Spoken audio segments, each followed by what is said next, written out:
Ah, what a beautiful morning in the castle. What? What's this? Who has not cleaned up their mug? God's damn servants.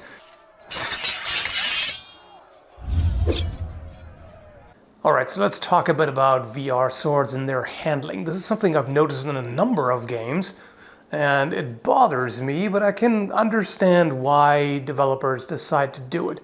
So, quite often they try to simulate inertia, basically, by slowing down the swords, essentially. So if you swing as fast as you can with the controller, the sword kind of lags behind. Now this is hard to show you really. Actually, maybe I can show you, because the hand moves at the same speed as my controller. So if I swing both at the same time with the same speed, hopefully you can see that there's a bit of a delay. You know, the sword just kind of, the blade trails behind. It kind of lags a little bit. And again, I understand why they do that, because the controller has very little weight. So you can, flail it around like crazy. And in fact, if I flail the controller around, the sword really doesn't move anywhere near at the same rate as the controller. So it's an attempt to make it more realistic, so people can't just flail the sword around and move ultra fast and whatever. But here's the problem. This feels really awkward. Okay, now for comparison, I've installed the Better Sword Handling mod.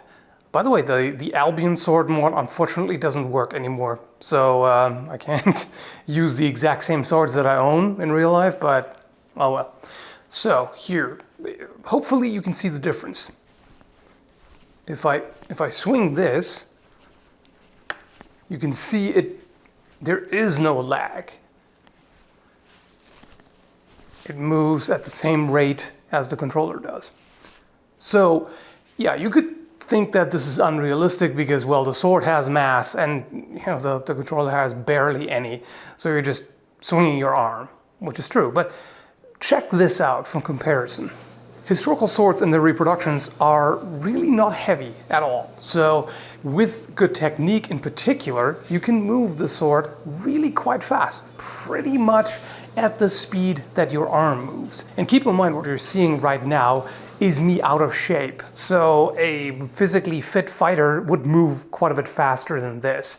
So at that point, the swing speed is basically indistinguishable from just the arm moving. Where the difference comes in is whenever you have to stop and change direction.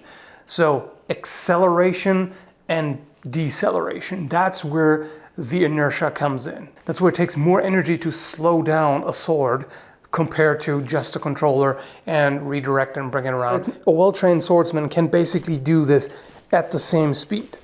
Now it's going to take more energy, of course. It's going to be exhausting to move at this kind of speed, but, well, that's sword fighting for you. It's not a walk in the park.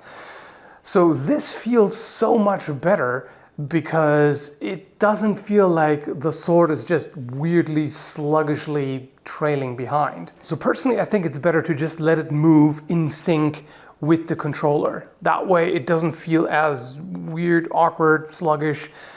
Now you have to, of course, implement some mechanics to prevent people from just flailing like crazy and doing a lot of damage that way. So in order for a hit to actually be recognized by the game as valid and do sufficient damage, you would have to measure how far the blade travels and how fast it travels.